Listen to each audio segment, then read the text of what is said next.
Jadi kalau saudara mau berkhotbah nih, saudara mesti jaga penampilan, baik untuk laki maupun perempuan.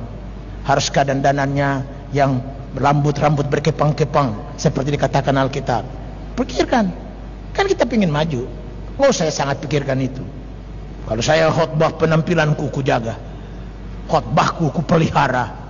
Makanya lihat aja ledakan-ledakannya kan. Saya khotbah di depan tuh semua pegang tangan. Terima kasih Pak, saya sangat diberkati hari ini. Orang pintar datang, orang hebat datang. Berapa insinyur di gereja kita, berapa dokter, berapa pengacara beken. Orang-orang dari timur nih, Ambon, Papua, gubernurnya, bupatinya ke Jakarta, nggak ada gereja lain yang dia pilih, pasti lari ke gereja kita untuk berbakti. Kenapa? Saya jaga 3 dominan ini. Jadi tolong dipikirkan kalau saudara ingin lihat ledakan dan kemajuan dalam gereja.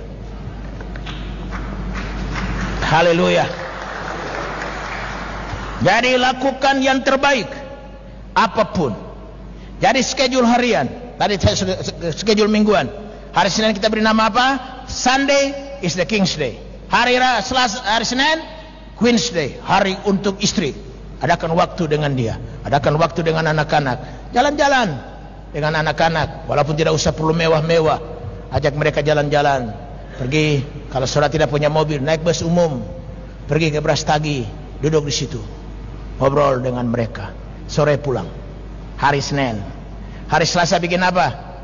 Hari Selasa bikin hari besuk, hari kunjungan.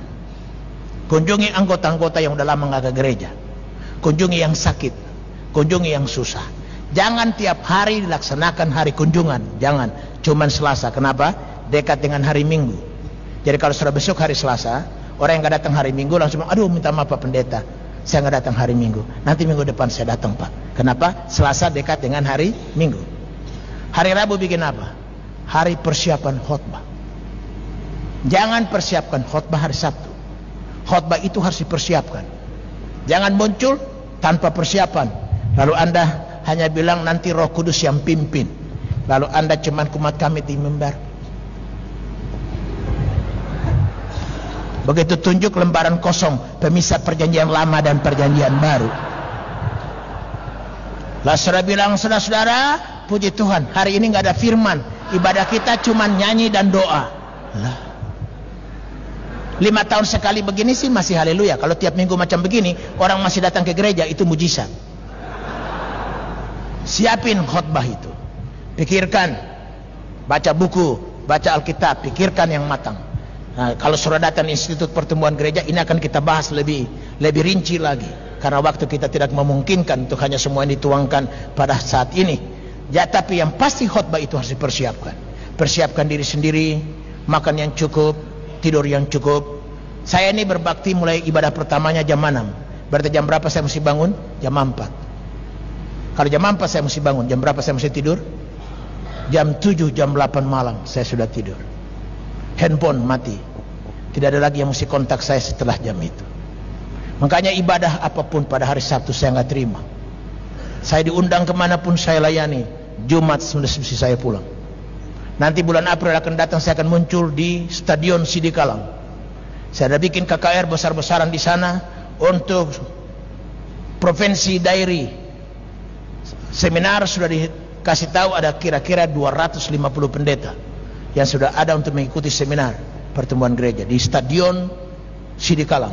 Saya 2 hari berturut-turut dalam rangka Paskah, dikoordinir oleh PGPI, Persekutuan Gereja-Gereja Aliran Pantekosta. Mereka lah yang akan bikin semua itu, bupati hadir dan sebagainya. Jadi kalaupun saya pergi, tetap panduannya Jumat mesti pulang, Sabtu persiapan diri. Makanya Sabtu saya nggak terima pelayanan, kecuali pemberkatan nikah, itu pun jam 12 ke bawah. Jadi umpama ada jemaat yang pingin saya berkati pemberkatan nikah, itu hanya jam 12 ke bawah. Jam 12 ke atas saya nggak terima. Saya pakai untuk persiapan, saya pakai untuk relax, karena khotbah itu sebuah tekanan. Walaupun saya pengkhotbah, tetapi rasa tekanan, karenanya saya mesti persiapkan diri. Saya tidur, cukup tidur sehingga khotbahnya mantap punya. 4 kali kebaktian, jam 6, jam 9, jam 1 dan sore jam 5. 4-4-nya saya yang berkhotbah. Berpuluh tahun, sudah 30 tahun penggembalaan gereja, Dari 14 orang sekarang lebih dari 10.000. Dengan proyek-proyek yang besar yang Tuhan percayakan. Semua itu harus dipikirkan. Kalau tidak dipikirkan, tidak dikaji secara matang, maka pekerjaan apapun yang tidak serius kita tangani tidak jalan sebagaimana mestinya. Karena itu persiapan. Hari Rabu persiapan khotbah. Hari Kamis bikin apa? Hari Kamis kita beri nama hari administrasi. Kita bayar balas surat dari majelis daerah, balas surat dari sinode, balas surat itoh yang ada di kampung, balas surat mama yang ada di kampung, balas surat SMS apapun. Hari Kamis toh. Jangan tiap hari dipakai itu surat administrasi. Bereskan akte baptisan yang belum beres, akte penyerahan anak yang belum beres, apa-apa bertalian dengan surat menyurat. Hari apa saja? Kamis. Hari Jumat kita beri nama hari aku dan Tuhan. Puasa pada hari Jumat. Jangan makan, jangan minum. Malam nanti baru kau buka puasa. Hari itu kau dengan Tuhan. Masuk di kamar doa. Bilang sama nyonya, jangan ganggu saya. Bilang sama anak-anak, jangan ganggu papa sayang. Papa dengan Tuhan Yesus hari ini. Jadi kau di kamar minta doa. Minta serahkan hidup, serahkan diri, serahkan pelayanan. Inilah metode pelayanan Pantekosta lama. Dipertahankan terus. Jangan dunia membuat kita bergantung pada diri sendiri, bergantung pada Tuhan. Hari Jumat itu kita beri nama hari aku dan Tuhanku. Hari itu kau berserah, kau minta Tuhan, minta kembali urapan yang baru. Hari Sabtu hari persiapan. Baju yang mau dipakai cari hari Sabtu, jangan cari hari Minggu. Saya bilang sama nyonya saya, sayang, kau mau pakai baju apa? Pilih hari Sabtu. Jangan pilih hari Minggu. Tinggal 1 jam lagi mau kebaktian baru kita kelabakan cari baju. Herannya tuh bisa. Semua baju di lemari nggak cocok. Hanya baju yang belum disetrika lah yang cocok. Mau setrika.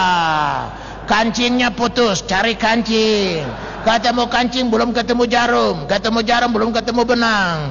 Begitu gugup-gugup ketusuk tangan berdarah. Cari tensoplas. Begitu datang di gereja udah Bapak terima kasih.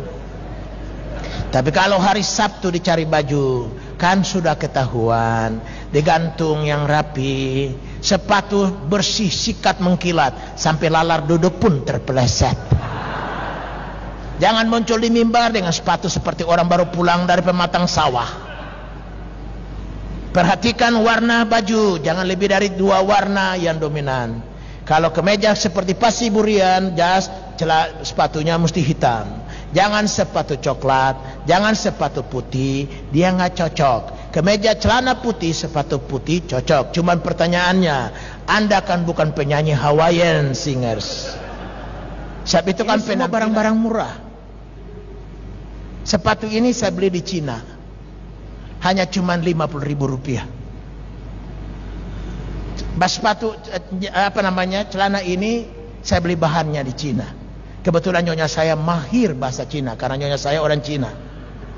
Jadi kalau pergi ke Cina, kita beli keperluan gereja dan sekolah.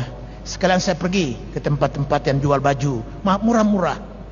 Karena saya ini senang dengan penampilan yang bagus, tapi tidak perlu yang mahal punya.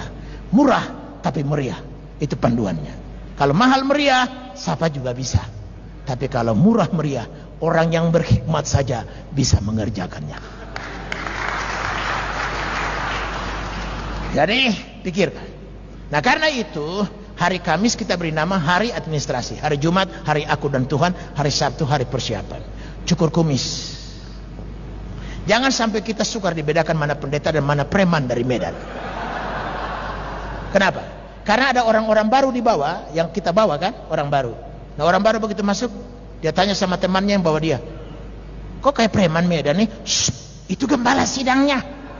Mana saya tahu, kan kamu yang baru bawa saya ke gereja. Mana saya kenal beliau, kan baru